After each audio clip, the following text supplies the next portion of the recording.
네, 오늘은 화창한 날씨에도 찾아왔습니다. 실버 뱃사공, 시사 뱃사공. 이호영 아나운서 어서 오십시오. 안녕하십니까, 이호영입니다. 저는 되고 싶어도 시사 뱃사공이 안 될 것 같아요. 네. 왠지 아십니까?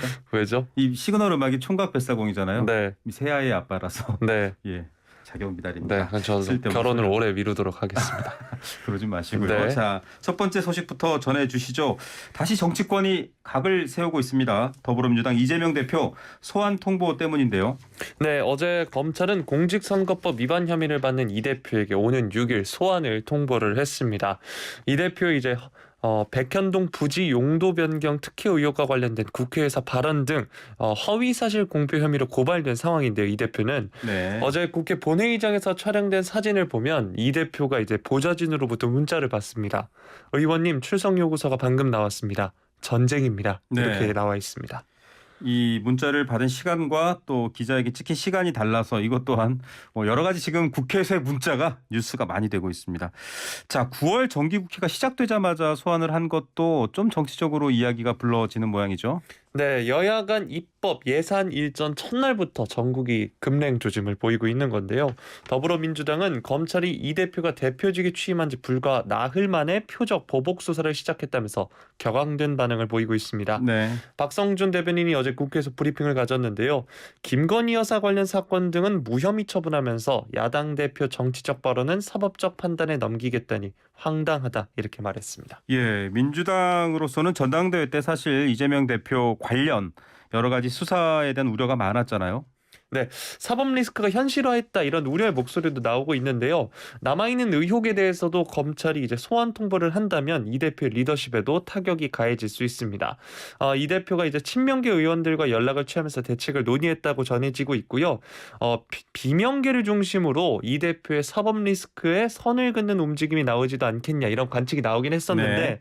아직 민주당은 단일 대우를 이루는 모습입니다. 예, 전당대회의 컨벤션 효과도 있고요. 전당대회 직후에 또 아직은 계산을 할 때로 비춰지는 게 오히려 개별 의원들에게 유불리를 따져야 될 상황이 될 수도 있겠죠. 자, 국민의힘은 어떻게 얘기하고 있습니까? 네, 제1야당의 수장이 검찰 수사에 발이 묶일 경우 아무래도 이제 여당인 입장에선 국정의 주도권을 쥐는데 용이하다 이런 판단이 나오겠죠. 하지만 국민의힘 상황도 녹록지는 않습니다. 네. 잠시 후에 두 번째 뉴스에서 다뤄드리긴 할 텐데 현재 이제 리더십 공백 상황이 있어서 이 전국의 포커스를 이 대표로 향하게 함으로써 내부 전열을 정비하는 효과도 누릴 수 있고요.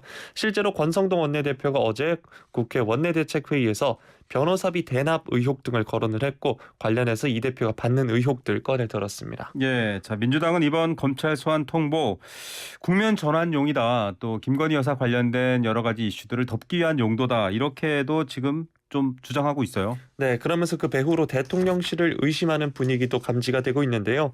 대통령실은 이 대표에 대한 소환 통보에 대해 무대응 기조를 어제까지 보였습니다. 예. 여야 간 가팔라지는 정쟁 구도에 발을 들여서 굳이 휘말릴 필요가 없다는 의도로 해석되고 그렇죠. 있습니다. 국민의힘 상황이 사실 대통령 지지율에도 악영향을 미쳤다 이런 분석이 있기 때문에 섣불리 얘기를 하고 있지는 않은데 그래서일까요? 오늘 기자가 질문했더니 아유 기사 읽을 시간도 없다 이렇게 답했어요 대통령이. 네, 오늘 용산 대통령실 출근길 도어 스태핑에서 관련 질의를 받았습니다.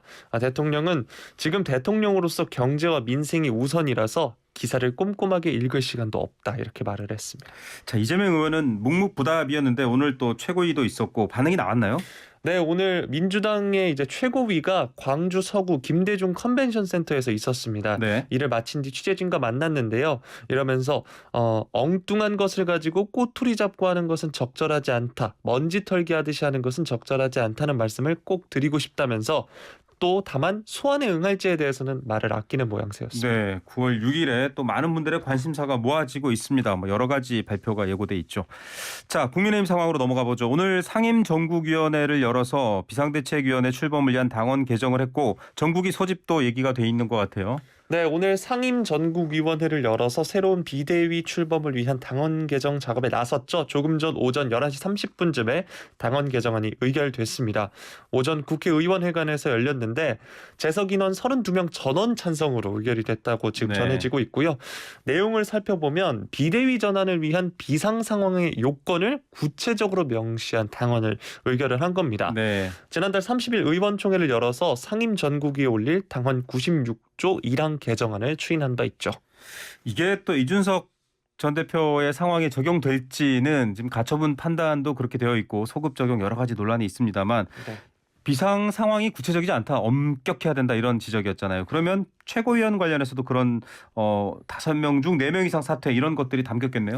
네, 현행 당헌에 따르면 이 비대위 전환 요건이 당대표의 권리 또는 최고위원의 기능 상실 등 비상 상황이 발생한 경우라고 적혀 있는데 이를 좀 추상적이라고 해석을 한 겁니다. 네. 그래서 이제 법원이 비상 상황을 엄격하게 해석해야 한다면서 이준석 전 대표의 비대위 전환 효력 정지 가처분 신청을 인용한 만큼 당헌 이번 개정을 통해서 법원이 지적한 하자를 없애겠다 이런 말입니다. 예, 이것과 관련해서도 사실은 정치인들, 정당 또 의원들 뭐 굉장히 치밀한 토론을 저희랑도 많이 했는데 이준석 전 대표는 다시 가처분을 한다고요. 신청을.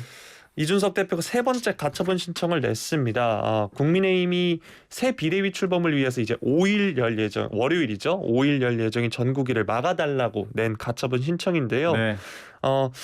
민주적 기본 질서를 수호하고 헌법 가치를 지키기 위함이다 이렇게 설명을 했습니다. 네. 그리고 이 전 대표 측이 비대위원 직무정지와 관련된 두 번째 가처분 신청의 신문기일 앞당겨달라고도 요청을 했었는데요. 예. 법원은 예정대로 14일 신문을 진행하기로 했습니다. 자, 이 얘기는 사실 이미 좀 많이 언급됐기 때문에 뭐 별로 새로운 반응이 나올까 싶긴 해요. 네, 당 지도부는 이미 예상된 일이다. 대수롭지 않다는 반응을 보였다고 합니다. 권성동 원내대표는 법률 사항은 당에서 위임한, 당에서 선임한 변호사가 잘 대응할 것이다. 이렇게 말했다고 합니다. 네, 자, 이 사건의 최초의 출발점이라고 할 수 있겠죠. 이준석 전 대표의 성접대 사건 그리고 성접대 사건 무마 의혹 이게 지금 이제 경찰 소환 통보가 됐네요. 네, 서울경찰청 반부패 공공범죄수사대가 이준석 전 대표에게 직접 나와서 조사를 받으라고 통보하고 일정을 조율하고 있습니다. 네. 이 전 대표는 이제 김성진 아이카이스트 대표에게 지난 2013년 박근혜 전 대통령에게 줄을 대달라는 청탁과 함께 성접대, 금품을 받았다는 의혹을 받고 있죠. 네. 경찰이 이제 김 대표에 대해서 여러 차례 참고인 조사를 했습니다. 그런데 성접대와 관련해서 성매매 처벌법 알선수재 혐의는 공소시효가 만료가 됐는데요. 네. 하지만 김 대표 측이 마지막 선물을 제공한 2015년 9월을 기준으로 혐의를 비슷한 수법을 하나의 범죄로 보는 포괄일죄로 봐야 한다. 네. 이렇게 주장을 하고 있는 겁니다. 만약 이게 받아들여지면 공소시효는 아직 20여일 남아 있다고 합니다. 예, 포괄일죄 어려운데요. 저희도 법률 프로에서 자주 다루지만 여러 개의 같은 성격의 죄를 한꺼번에 모아서 죄를 묻는 그런 방식이죠. 자, 이 성접대 의혹에 대한 수사에 대해서 김광호 서울경찰청장의 한 발언이 화제가 됐네요. 네, 김 청장은 어떤 흔들림도 없이 법과 원칙에 따라 처리하겠다라고 얘기를 했고요. 소환 여부에 대해서는 사실관계 확인과 법리 검토 결과에 따라 판단할 예정이다. 이렇게 말했습니다. 네, 윤석열 대통령의 발언이 있는데 저희가 이따 여의도 한시 청년 시간에 직접 그 목소리 저희가 들려드리도록 하겠습니다. 세 번째 소식 만나보죠. 현대중공업 선박 건조시설에 물고기 수천 마리가 몰려 들었습니다. 삽으로 물고기 낚시하시는 분들은 아주 입을 벌리고 감탄하셨을 것 같은데 이게 무슨 일인가요? 네, 어제 오전이었습니다. 현대중공업 임직원들이 건조된 초대형 원유 운반선을 바다로 띄운 뒤에 두 번째 독 내에 물을 퍼냈는데요. 네. 청어로 추정되는 물고기 수천 마리가 바닥을 가득 메운 겁니다. 네, 이게 배를 건조하는 도크에 물을 뺐더니 청어가 우글우글 된다 이 말이네요. 맞습니다. 선박 진수 작업 중에 독에 이제 바닷물을 채우는 과정에서 바닷물과 함께 들어왔다가 네. 진수 후에 독 게이트가 닫혀서 미처 빠져나가지 못한 것으로 추정이 되는데요. 네. 물고기들은 청어떼라고 합니다. 청어떼, 청어 관련된 문학 작품도 떠오르기도 하면서 문득 자, 이건 해외 토픽 같은 데 많이 보던 일인데 우리나라에서 이루어졌습니다. 이게 드문 일이죠? 네, 1년에 수십 척의 선박을 건조하는 대형 조선소에서 이처럼 많은 물고기떼가 도크에 들어오는 게 드문 일이라고 하는데 또 동시에 좋은 징조라고 합니다. 네, 최근 선박 수주가 늘면서 모처럼 조선업 경기가 살아나는 상황이어서 이번 일로 조선업 호황에 대한 기대감을 높이고 있다고 합니다. 예, 이런 상황을 한 문장으로 꿈보다 해몽이라고 네. 하는데요. 뭐 쌍무지개가 떴다. 뭐 이런 뭐 하늘에 무슨 구름이 떴다. 뭐 이런 거 참 많았습니다. 어쨌든 조선업 우리나라의 주력 산업이니까요. 호황됐으면 좋겠습니다. 자, 이 많은 청어들은 이제 식탁에 오르나요? 오를 수 없습니다. 수거된 아하. 청어는 모두 폐기될 예정이어서 식탁에는 오르지 못한다고 합니다. 예, 그 경북 지역 바닷가에서는 과맥이라는 네. 반건조 생선을 먹습니다. 근데 원래는 청어로 만드는데 요즘 꽁치로 많이 만들거든요. 입에 침이 고이네요. 마지막 소식입니다. 서울시가 택시 대란 문제, 요즘 이제 코로나 이후 택시 인원이 확 줄었기 때문에 택시가 놀고 있습니다. 운전자가 없어서 기본 요금을 좀 올리고 심야 할증도 해서 좀 조정하겠다 이 얘기가 나왔네요. 네, 서울시가 어제 심야 택시 승차난 해소를 위한 요금안 발표를 했는데요. 택시 기본 요금을 현행 3,800원에서 4,800원으로 1,000원 인상하는 겁니다. 네. 또 기본 거리도 줄고 거리 요금 역시 인상하고 시간 요금도 인상하기로 각각 조정을 했는데요. 네. 즉 요금 미터기가 더 빨리 오르기 시작하고 오르는 속도도 더 빨라지는 셈이라고 보시면 되는데 네. 이 고물가 상황에서 시민 부담을 최소화하기 위해서 이 조정은 내년 2월 중에 단계적으로 추진된다고 합니다. 지금 YTN 라디오 듣고 계신 94.5MHz 듣고 계신 분들 중에 택시기사분들 되게 많으세요. 저도 네. 타다 보면 종종 듣고 계시더라고요. 네. 이분들은 또 올려야 한다라는 인상일 텐데 또 시민들은 저도 그렇습니다만 미터기가 올라갈 때마다 가슴이 조마조마하잖아요. 네. 또 부담스러워할 것 같고요. 근데 어쩔 수 없다 이런 입장이죠.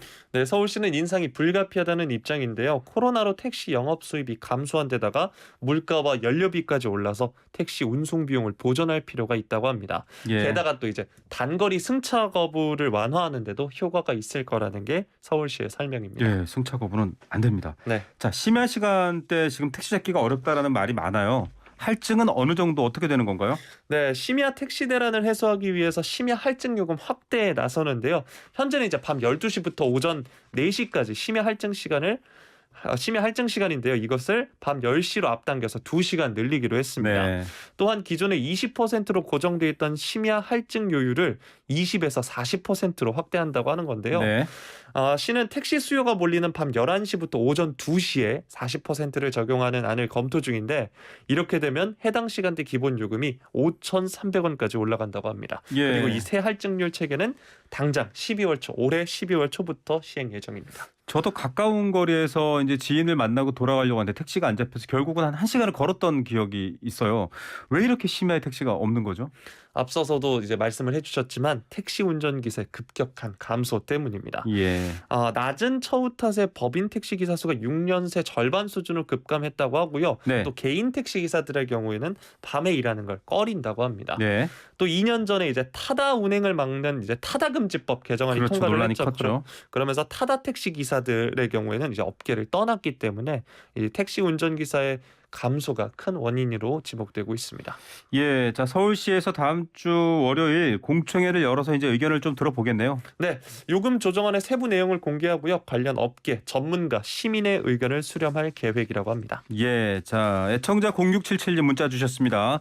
뻥이요. 여기도 뻥, 저기도 뻥. 하지만 시사 뱃사공만이 뻥이 아니군요라고 했습니다. 이렇게 사랑을 받으시니 좋겠습니다. 네. 자, 오늘도 하루의 중심을 흐르는 뉴스의 강 이우영 아나운서 시사 뱃사공과 함께 잘 건넜습니다. 감사합니다. 고맙습니다. 찾아왔네.